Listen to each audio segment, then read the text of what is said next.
ধর্মীয় বিশ্বাস মানুষের একান্ত ব্যক্তিগত সিদ্ধান্ত। তবে যখন কোনো অমুসলিম ব্যক্তি ইসলাম গ্রহণ করেন তখন তা ঘিরে তৈরি হয় আলোচনা, কৌতূহল এবং প্রতিক্রিয়া। কেউ দেখেন তার আত্মিক পরিবর্তন, কেউ খোঁজেন পেছনের অনুপ্রেরণা ও বাস্তবতা। সম্প্রতি ইসলাম ধর্ম গ্রহণ করেছেন বিশ্বখ্যাত ব্রিটিশ র্যাপার সেন্ট্রাল সি। ২৭ বছর বয়সী এই শিল্পী একটি লাইভ স্ট্রিমে ইসলাম গ্রহণের ঘোষণা দেন। ধর্মান্তরিত হওয়ার পর নিজের নাম পরিবর্তন করে রেখেছেন Akhil. I just changed my name. I took my shahada in it, man. I've got a new name. Yeah, I'm Muslim.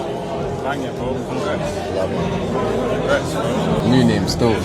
২০১৪ সালে যাত্রা শুরু করলেও ২০২১ সালের দিকে সেন্ট্রাল সি ইউকে র্যাপ জগতে এক প্রভাবশালী ব্যক্তিত্ব হিসেবে আত্মপ্রকাশ করেন। প্রথম ব্রিটিশ র্যাপার হিসেবে একটি একক প্ল্যাটফর্মে ১ বিলিয়ন স্ট্রিম অর্জনের রেকর্ড রয়েছে তার। তবে এর আগে ধর্মীয় বিশ্বাস নিয়ে জনসমক্ষে খুব একটা কথা বলেননি এই তারকা।